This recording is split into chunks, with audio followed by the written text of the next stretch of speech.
What's up, nation? Appreciate each and every last one of you all, especially all of the draft wizards out there. Really appreciate you guys for grinding all this off season with the speculation for the nation. Really appreciate you all. Cheers. Here's the reality of it. I can't wait for the end of the day so that all of this trade rumor stuff can go away. Now, the rumor is the Patriots are willing to dance with the Dallas Cowboys. And they talking about dangling the aspect of trade situation of Stephon Gilmore to the Dallas. Now, reports, this is just rumors. Don't hold me to it, Cowboy Nation. The reports are this right here, that the Dallas Cowboys would like to have J.C. Jackson, who had 9 INTs last year, and the previous year he had multiple interceptions as well, which would put him in the rankings of top of the Dallas Cowboys of interceptions within a short window of time, right? We have yet to get a person that can just be around the ball, even if it's luck, right? Now, shout out to Diggs last year. He had, over 3 interceptions, right around that number, which was good. It's been a minute since we've seen somebody to get multiple interceptions as it relates to defensive back.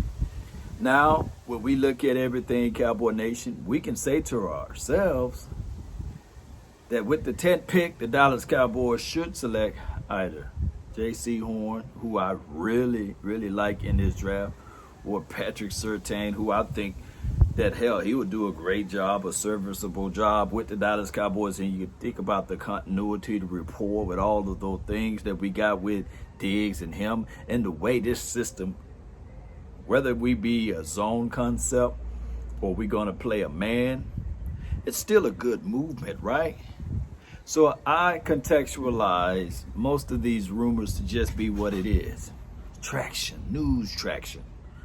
But I cannot wait until all of this stuff is all done and we talk about the facts, the actuals, right? So Dak Prescott, he was on one of those shows yesterday, and he doing his tour of talking to the media and talking to some of the NFL Network and Good Morning Football and all of those programs.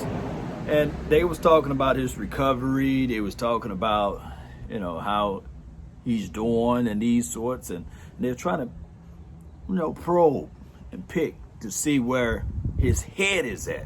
See where his mind is at with this draft. Are there any favorites? Now, Dak Prescott with a psychology major and I guess a degree in that as well, right? He knows how to craft. He know how to blend in. He know how to get out of that situation.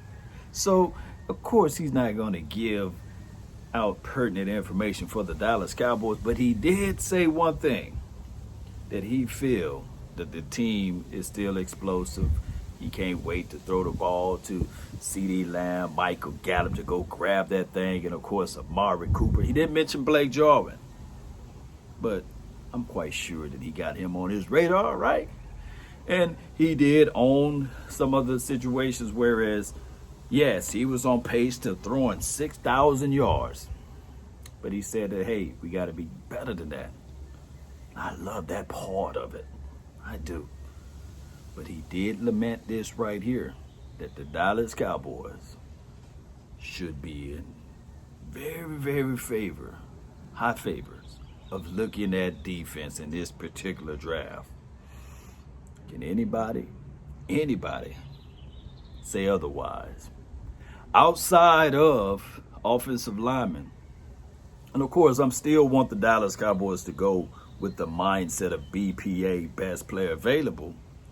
But when we look at everything from the rumor mill all the way to the Cowboys actuals, what we need and what really is going to happen tonight and tomorrow night and the next day after that, man, if we can solidify this defense, if we can help out this team in those factors and those moments and those situations, oh my goodness, baby, it can go a long, long way from what we started out last year.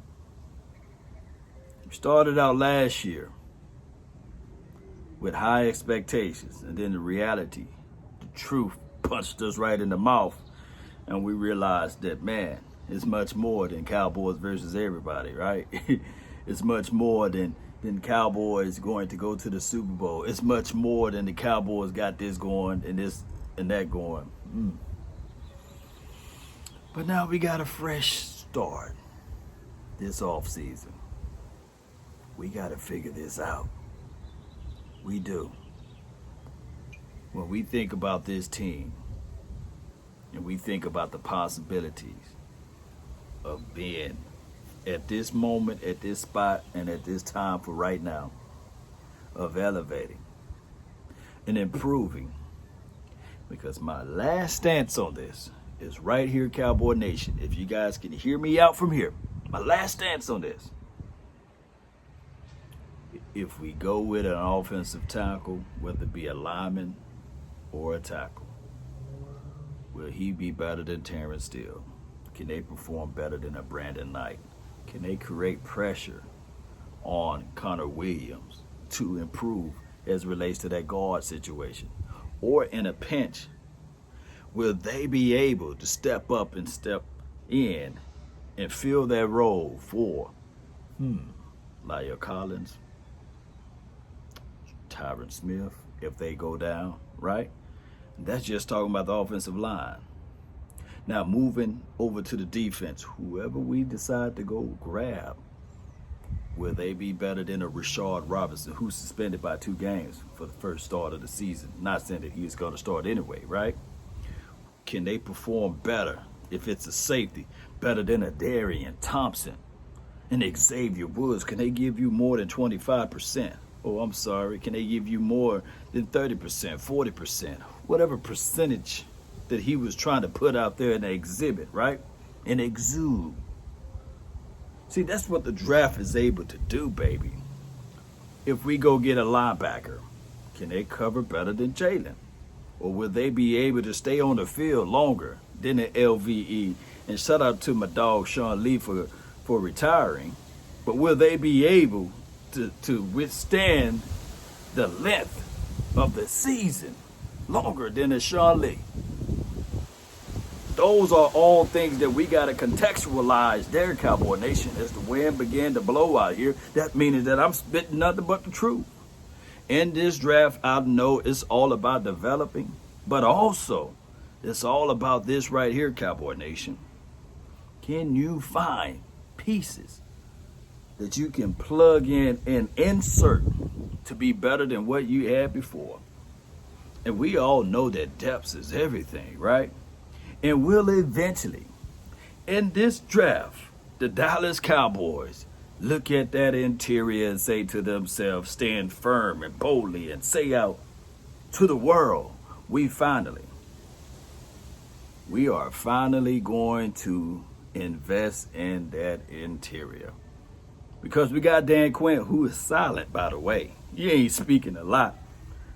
Will they finally say, okay, Jay Tuafile, Tommy Toaga, big boy Alim McNeil, Milton Williams, in the earlier other rounds, not saying that you wait to the 4th, or Tyler Shelvin, or Tadaro Slayton. We got some big boys that you can fill in to give some level of competition. Shout out to Antoine Woods and my dog Justin Hamilton from Natchez, Mississippi. But I want competition. Iron sharpening iron, steel sharpening steel, baby. Whatever we want some of that good stuff out there. Some of that type of competition. Oh, not going to leave Tristan Hill out of this situation and Navale Gallimore, because we know midway through the first season of Navale Gallimore with the Dallas Cowboys, the Canadian monster, around week 6, week 7, he began to understand. So will he keep that same energy for the 2021 season, right? Or do we have to go get a Marvin Wilson up in here? See, his defensive class it's not that bad in the third and fourth round, or even you can throw in the second. Y'all post me your thoughts, post me your concerns down below. My name is Law Nation. Be sure to hit that like, share this content. Let a friend, neighbor, foe know where to go when they want to tune in to Cowboy Sports Talk and beyond. It's draft time now, baby. Let's go, baby. Let's go. Let's keep that same energy. Hope you guys got your cup of joe. Let's go. We out. Peace.